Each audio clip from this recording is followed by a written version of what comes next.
한미 자유연맹 상임 고문입니다. 트럼프와 김정은이가 싱가포르 회담한 이후에 그들이 핵을 없애겠다는 그런 말을 일절 그런 포함시키지 않았어요.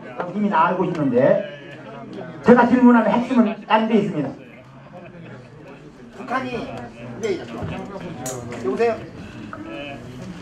안 나와. 예, 나온다. 20초 남았습니다. 예, 북한이 가지고 있는 핵을 미국에서 트럼프가 인정해 줄 수도 있다는 얘기예요.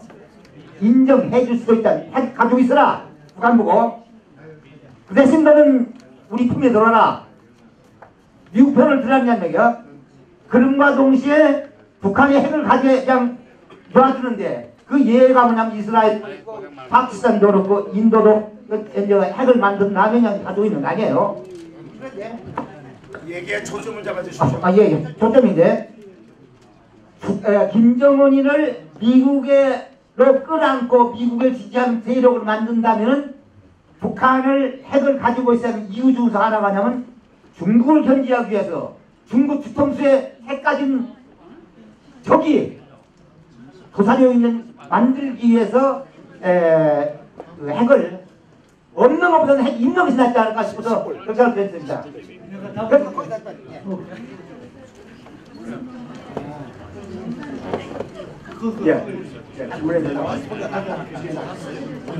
근데 지금 유 박사님이 그 질문 나도 많이 들어봤는데 말로는 CVID 북한의 핵을 완전히 폐기하는 게 전제 조건을 한다는데 그건 말뿐이고 사실은 두 나라가 지금 숨어서 무슨 보자고 그러는데 하는 척 하면서 그 핵을 계속 북한에 숨겨둔다는 그런 전략이 아니냐는 질문이 있어요.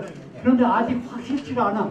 질문을 4개를 더 받고 한다고 그랬습니다. 만약에 만약 그렇다고 하면은 그런 꼼꼼히 수을 트럼프나 김정은이 둘이 한다고 하면은 핵을 미국을 향해서 쓰기 위한 핵을 쓰지 않고 포문을 중국이라 향하기 위해서 극비밀리에다 숨겨두겠다는 그런 전략이 아니겠느냐. 근데 나는 거기에 대한 답변이 없어.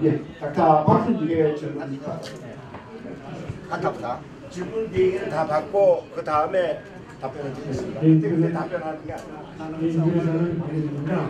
먼저 지금 모자님께 질문하는데 대단히 중요한 말씀인데 이 부사파 모자는 완벽한 논리로 보장되어 있는 사람이기 때문에 웬만한 이야기로는 불필이 안 될 것 같습니다. 그래서 어떻게 어프로치 하시고 어떻게 활동하시는지 생각이 있고 또 하나는 김경호 변호사님께 드릴 말씀이 있습니다. 여기 계신 분 중에서 박근혜 대통령의 가장 가까운 데까지 가셨던 분이기 때문에 제가 지금 한 가지 질문을 드렸는데요. 그때 이 박근혜 대통령이 치료를 받으셨을 때 그 치료비를 유영하 변호사가 행합했다는 기사를 봤습니다. 근데 지금 박근혜 대통령은 탄핵 때문에 모든 혜택을 다 잃어버리고 병원비도 스스로 부담해 주시는 분이거든요. 그런데 지금 재산이 없습니다, 그분이. 그래서 지금도 허리 통증하고 무릎 통증, 또 이 내분비 질환의 에디슨 디지즈 이런 중대한 질환을 그분이 알고 있기 때문에 앞으로도 굉장히 많은 진료를 받으실 텐데 그 진료비를 누가 지금 충당하고 있는지 만약에 그분이 능력이 없어서 진료를 못 받는 인생은 안 되니까 그런 경우에는 우리 자연정보들이 모금을 해서라도 그분을 도와드리지 않을까 그런 질문을 드립니다. 세 번째 질문하십니다. Christina? Yes. Christina Anderson, yes, please. Should someone translate? You do the translation. 다른 사람. This one is for Mike Lee, and I would like to know the U.S. Cultural. We have a lot of history. It goes way back. There's a lot of debt there. But the military, the U.S. and ROK military together are an important part of that. Not only just in terms of the security, but also in terms of the heritage of the area.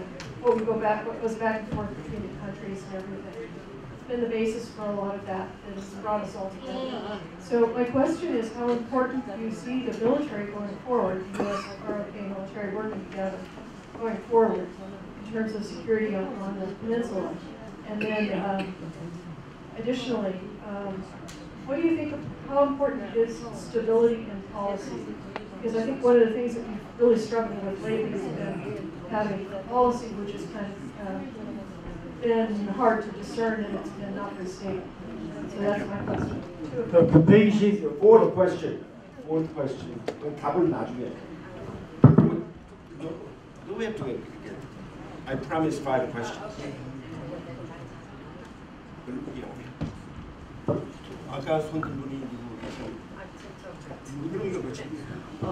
저는 송대성 손대성 박사님께 박사님. 안보 문제에 대해서 질문하겠습니다. 크게 얘기해서 최근에 8월 4일 날 미국이 B-52를 몰래 보내서 북한 상공을 물다고 왔고요. 또 8월 8일 날 핵 잠수함 2대를 또 일본으로 동해안에 대해서 심각하게 그 군사적인 옵션을 준비하는 과정으로 보고 있습니다. 그런데 이 와중에 북한은 이 비핵화하기가 틀렸다는 아마 판단을 하고 있는 것 같아요. 지금 뭐 폼만 잡고 있지만은 그 와중에 정말 한국은 완전히 그 무장 해제를 하고 있거든요. 안보 문제도 그렇고 아까 우리 이 박사님 말씀대로 뭐 총을 거꾸로 보내서 아마 전쟁이 일어나면 아군을 쏠 것 같아요. 지금 이 상황에서는. 비정상적이 정상이 되어 있고 정상이 비정상적인 나라가 지금 되어 있는 게 한국입니다. 제가 백악관에 26년을 있으면서 이 과정을 처음 보고 있거든요.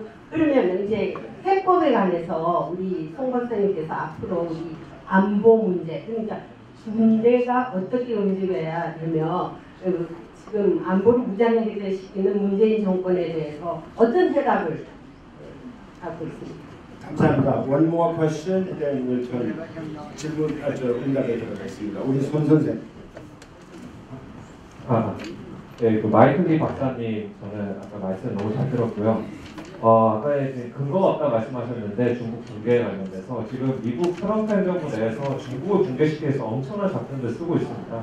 중국 옆에 있는 여러 동맹국들, 이란부터 시작해서 EU, 러시아 모든 국가들이 지금 거의 다 중국 트럼프 대통령의 손을 다 들어오고 있는 상태인 것 같습니다. 그래서 중국의 이제 멸망 얼마 남지 않았고 그렇다면 북의 멸망도 얼마 남지 않은 게 지금 뻔히 보이는 현실인 것 같습니다. 그래서 마이클리 박사님께 여쭤보고 싶은 것은 그런 북계를 무너뜨리기 전에 지금 문재인과 이 주사파 세력들을 제 생각에는 먼저 끌어내려야 될 것 같은데 그 중에 하나가 북한 석탄 위수 사건 등 이런 것들을 좀 터뜨리고 미국 측에서도 대북 제재 같은 것들을 좀 하려고 하는 것 같습니다. 근데 박사님이 생각하시기에는 미국에서 짜고 있는 문재인 제거 그리고 문재인과 주사파 세력들의 제거 플랜이 어떻게 될 거라고 생각을 하시는지 궁금합니다. 네. 유재품 박사님 다 끝났습니다. 자, 두 번째 질문하신 분이 이보스 크리스티나. And it was directed to you, Dr. Lee. 그 질문에는 저기 the basic U.S. government policy toward the U.S. presence in South Korea will never change because even after the Korean unification, U.S. troops is necessary to withstand China. Main target is now China. North Korea is secondary. So U.S. troops will stay no matter what happens, even after unification. 아까 질문하신 닥터 박은 저 의사 선생님이시구나. 아까 닥터 박의 질문에 누구가 닥터 김문구 회장님하고요. 김병호 전설이 두 분한테 간단히 말씀드리겠습니다. 주사파, 그 확신범들 전향이 거의 불가능하다고 생각합니다. 그 사람들을 직접 전향할 수는 없는데 근데 일반적인 학생들은 전환이 가능합니다. 왜냐하면 그 친구들이 사실 모르기 때문이거든요. 이승만 대통령이 무슨 일을 하셨는지 사실 교육을 받은 적이 없습니다. 왜냐하면 객관적인 정보 자체가 전달이 안 됩니다. 왜냐하면 고등학교에서부터 배운 적이 없습니다. 그리고 또 그 인터넷 강의 수능 칠 때 인터넷 강의 많이 있는데 인터넷 강의 강사들이 이승만 대통령 죄송하지만 실제로 욕합니다. XXX 하면서 욕합니다. 그러면서 들은 애들이 이승만 대통령에 대해서 어떻게 알겠습니까? 그렇기 때문에 객관적인 사실들을 명확하게 전달하고 이 친구들이 그 진실, 그 객관적인 사실을 바탕으로 생각이 바뀔 수 있도록 돕는 것들이 지금 저희의 몫이라는 것입니다. 감사합니다. 그다음에 질문이 아까 취지 질문 여기 제가 좀 다리가 좀 아파서 질문만 답을 드리고 돌아가서 앉겠습니다. 우리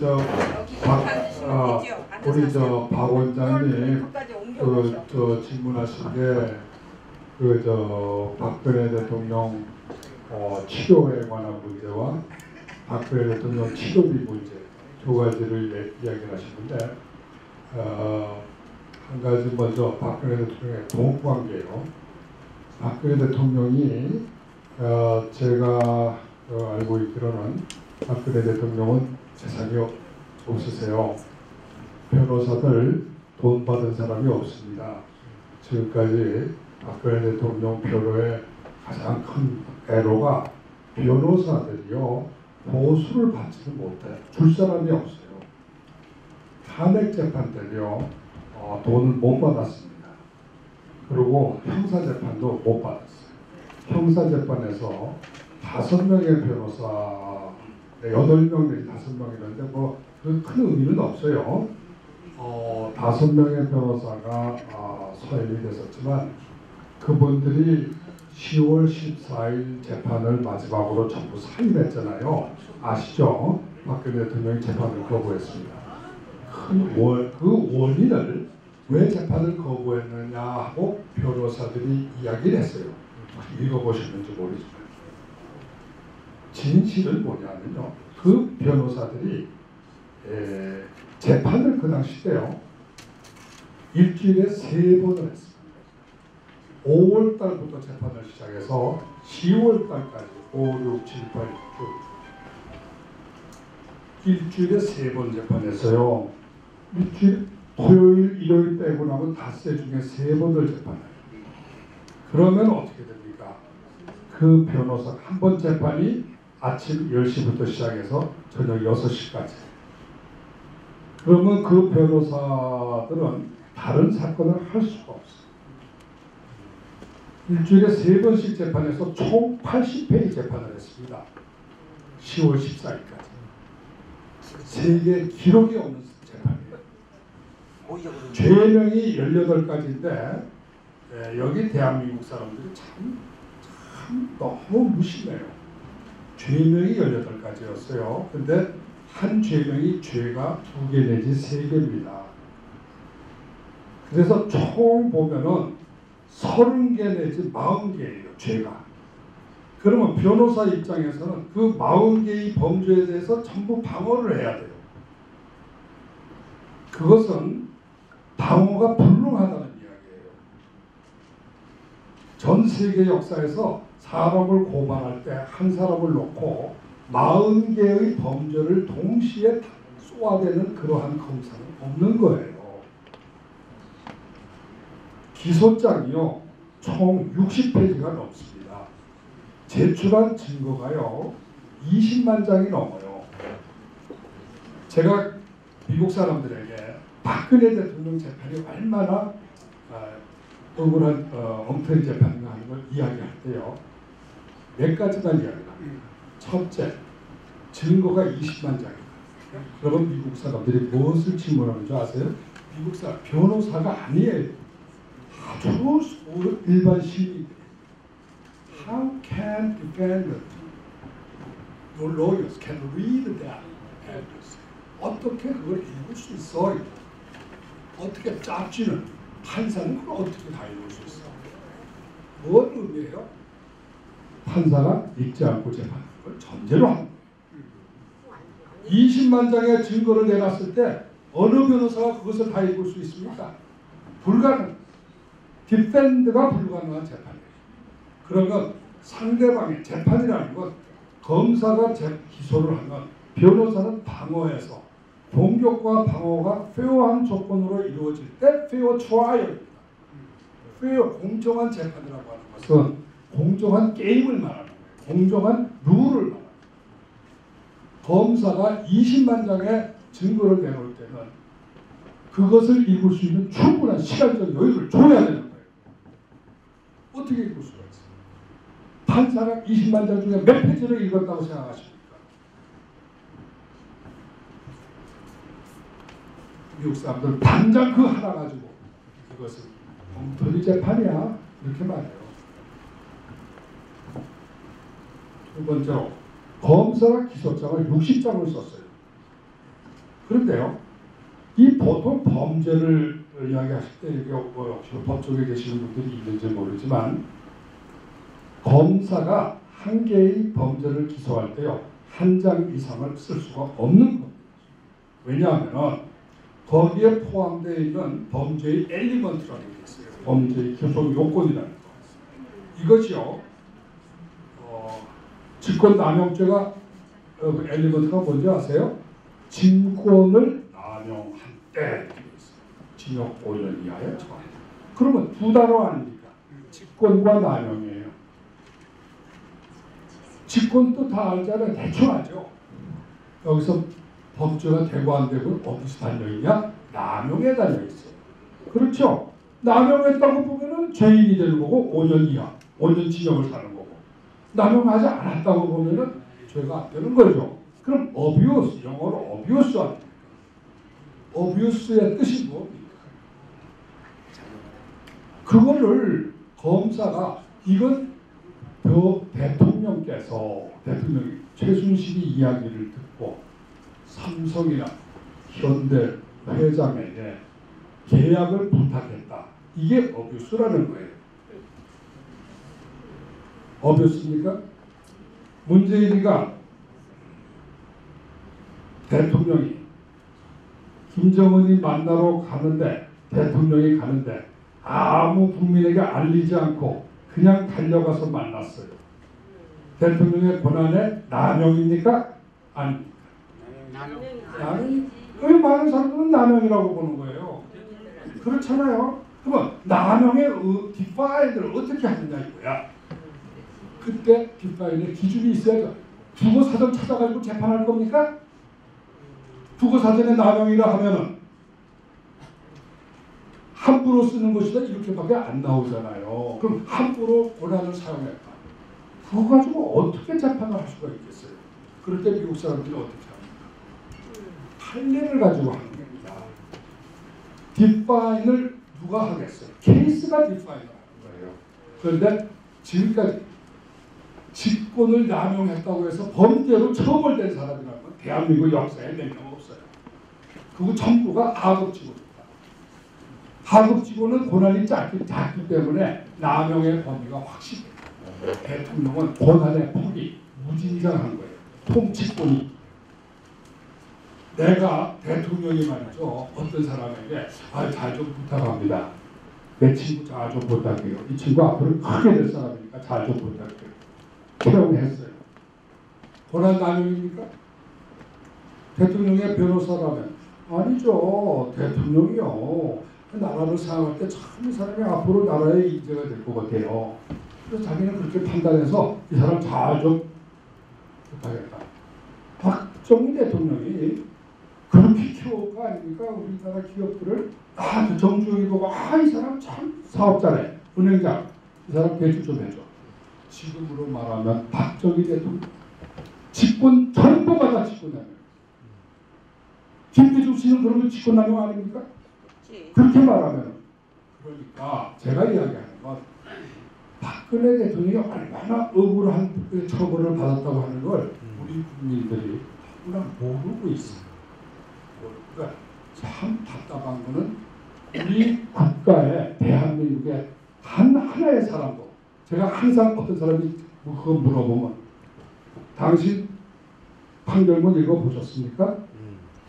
제가 어느 법조인에 내고 첫 질문은 당신은 박근혜 대통령에 대한 공소장을 읽어보셨습니까?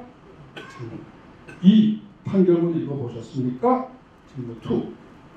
아직까지 저는 한 사람도 읽어봤다는 사람을 만나본 적이 없어요. 판사의 판결문요 160페이지입니다. 160. 번역을 할 수가 없어요. 제가 영어로 번역을 할 수가 없어요. 그래서 최근에 제가 이것저것 다 빼고 딱 5장으로 줄였어요. 거기에 딱 1, 2, 3, 4, 5 이래가지고 왜 부당한가. 그래서 영어 웹페이지로 올릴 겁니다.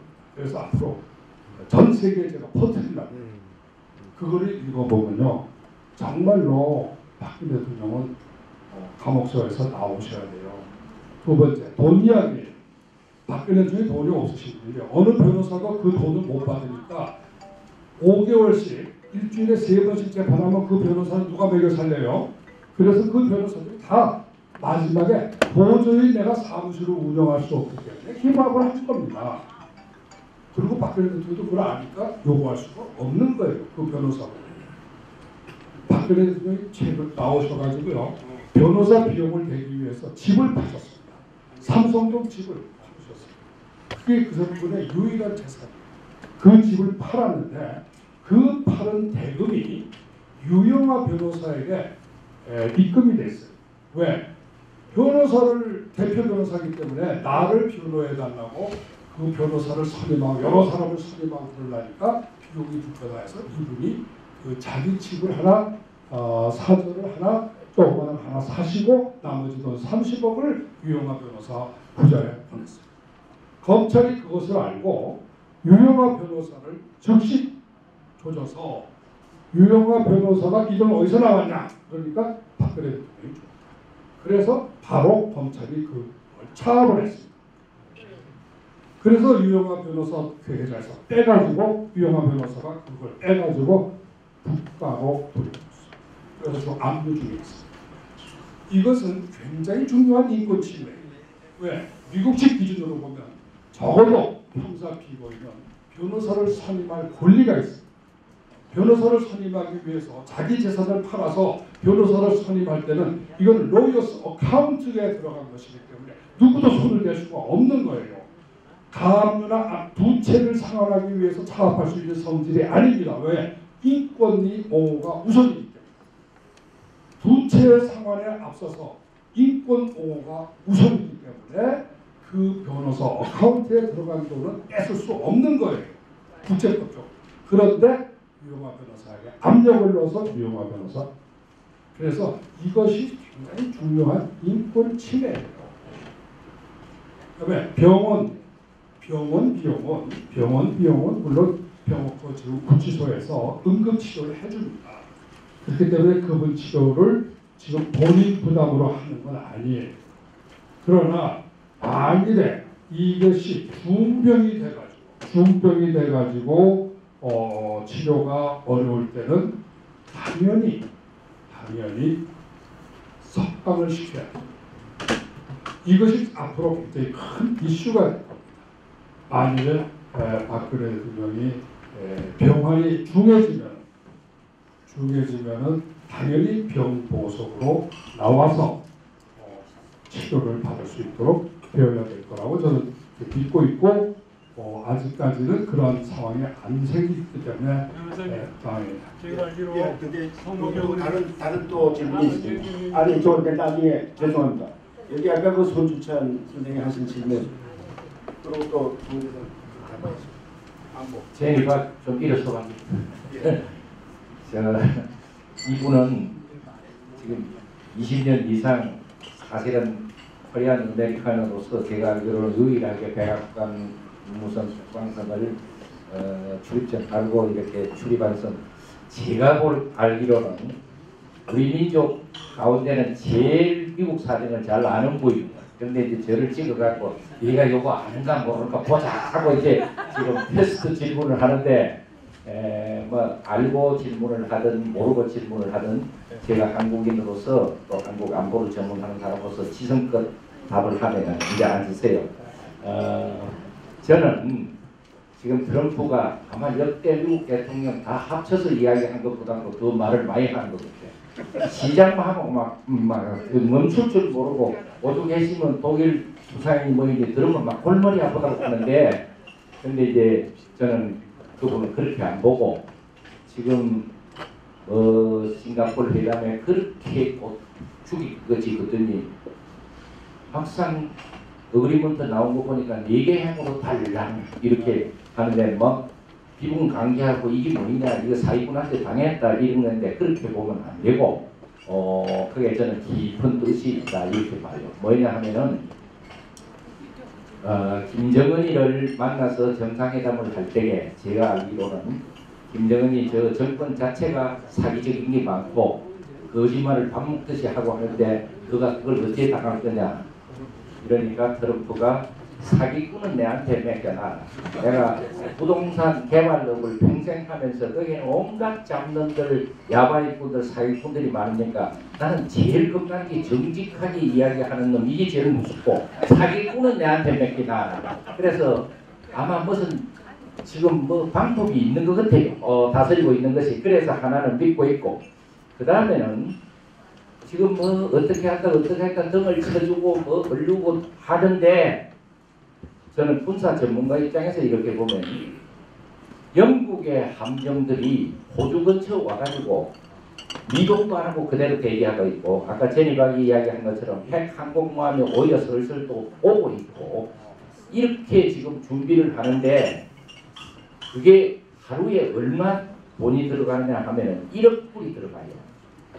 이 지금 돈이 약하면 귀신같이 계산 잘 되는 트럼프가 밑보는 장사는 절대 안 한다 하는 게 트럼프인 것 같아요. 왜 쓸데없는 돈 하루에 1억 불씩 써가면서 가만히 저 짓을 하고 있느냐. 뭔가 거기는 수가 있다. 그러면서 저는 기대를 보는 거예요. 그 다음에 한국군이 뭐 DMZ상에 뭐 시험한다고 치우기도 하고 그 다음에는 뭐 철책선을 없애기도 하고 그거 다 모르는 게 아니다.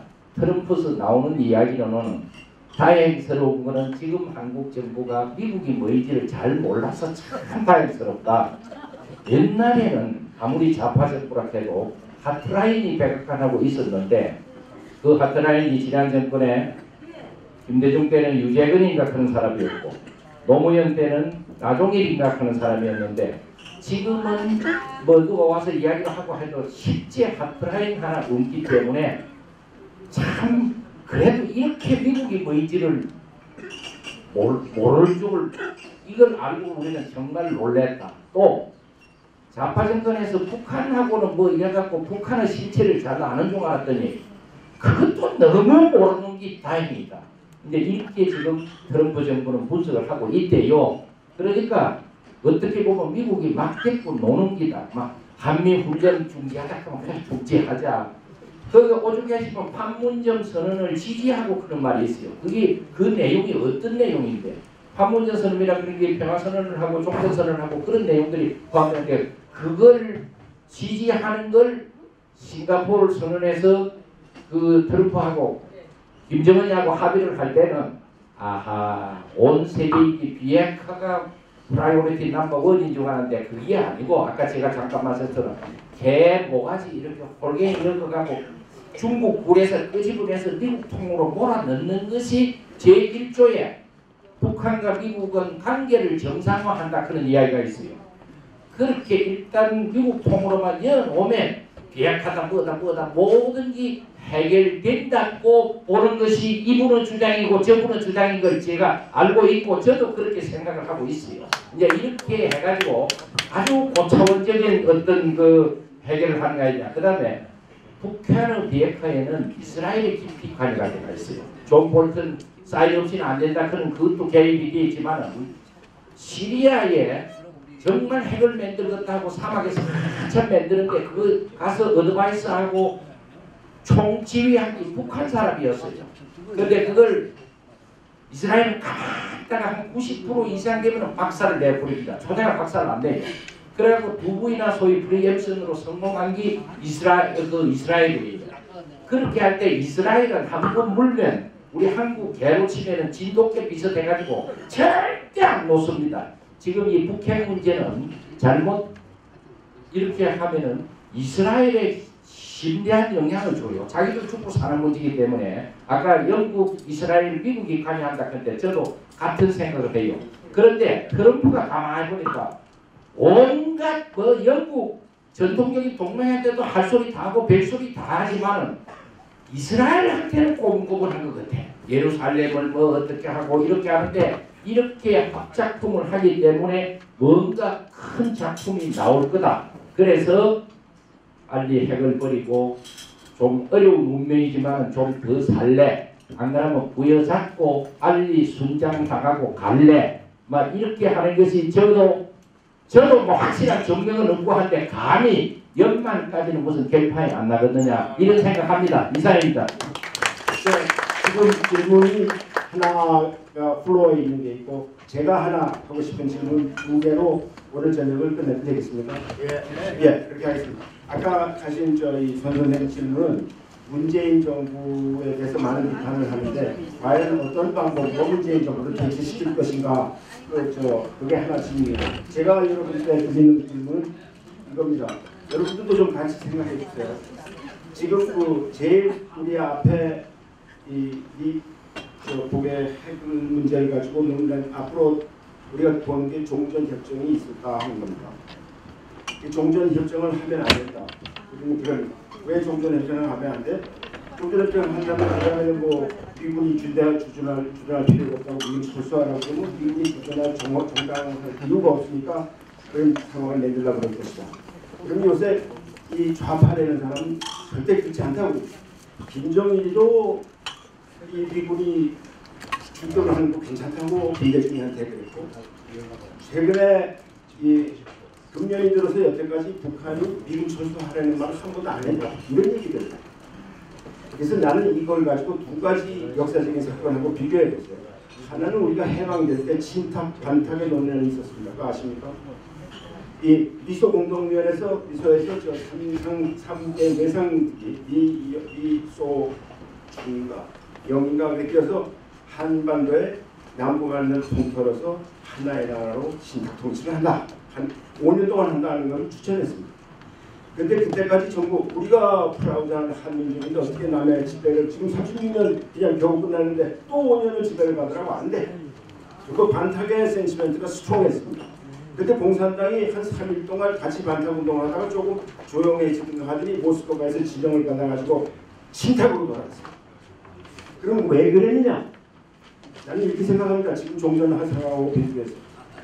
신탁이라고 그래놓으면 일단 이 신탁 정부가 생길 거 아닙니까? 어떤 그 남한 정부도 아니고 북한 정부도 아니고 어떤 제3의 특히 외국의 세력이 지배하는 신탁 통치가 있는데 그런 상황이라는 건 공산당이 선전선동하고 그냥 사하기가 아주 좋은 상황이거든요. 그러니까 이 사람도 나는 그렇게 생각합니다. 지금 종전해도 미군 철수라고 하려고 그러지 않는다. 그렇지만 일단 종전을 해놓으면 우리가 언제 그런 얘기 했나? 미군 철수하라 그러면. 그러니까 지금 말을 절대 믿으면 안 되는데 지금 종전으로 갈 가능성이 많이 있다는 게 제일 걱정입니다. 그리고 만약 종전으로 간다면 그 다음에 이제 월남 생각을 안 합니다. 월남은 아까 우리가 많이 얘기했죠. 미군이 그때 칠할 데가 없었습니까? 미군이 그때 뭐 지금같이 막아간 공군이 없었습니까? 월남하고 북한하고 미국하고 사우스 비엔남하고 합한 군력이라는 걸 노스 비엔남의 명함도 못 낼 상황에서 월남이 공산화 되지 않았습니까? 우리는 거기서 좀 우리가 조심해야 될 게 있지 않나? 여기서 지금 우리가 길게 보면 나는 우리 자유민주주의의 한반도 힘이 되고 훌륭한 나라가 될 거라는 걸 압니다. 그러니까 short run, next 10 years, 20 years 난 장담 못한다고 생각합니다. 여러분들이 또 종전협정에 대해서 어떻게 하면 종전을 못하게 하나? 어떻게 하면 문재인 정부를 퇴치시키냐? 뭐 뒤에 두 가지에 관해서 답이 있으신 분들이 좀 대답해 주시고 내가 난 질문 나중에 했어요. 자, 전부 다 대답도 1분으로 해주시고 그렇지 않으면 만 원에. 네, 아까 제가 마지막 답변이 되겠는데 그거는 확실히 알아야 돼요. 북한이 주장하는 것하고 미국이 주장하는 것은 일치가 되지 않습니다. 북한이 무슨 요구를 해도 주한미군 문제는 평화협정이 되건 종전선언이 되건 무슨 이유로도 협상의 조건이 안 된다고 미국이 못을 박았어 이미. 협상이 안 돼. 주한미군은 미국이 전략이야. 너희들이 미국이 전략을 무지하지 못해. 그러니까 주한미군 문제는 철수를 안 씁니다. 아무리 주장을 해도 안 씁니다. 그리고 북한 핵 문제가 완전히 해결될 때까지는 말도 못 보내요. 전제 조건이. 그리고 또 한 가지는 몽고에 미군이 있습니다. 몽고에. 카자흐스탄에 미군이 있습니다. 몽고에나 카자흐스탄이 북한과 같은 적국이 있습니까? 그런데 왜 미국이 주둔해요? 다 전략적인 이유가 있는 거예요. 그렇기 때문에 한반도에 미국이 주둔하는 것은 통일이 되면 될수록 오히려 더 상승한 더 큰 규모의 전략사령으로 성격할 가능성은 있어도 줄일 가능성이나 철수 가능성이 전혀 없습니다. 미국이 못을 박았어요. 이미 공언을 했어요. 그러니까 주한미군 철수 문제는 신경 쓰지 마세요. 이것으로서 오늘 애국 강연을 마치겠습니다.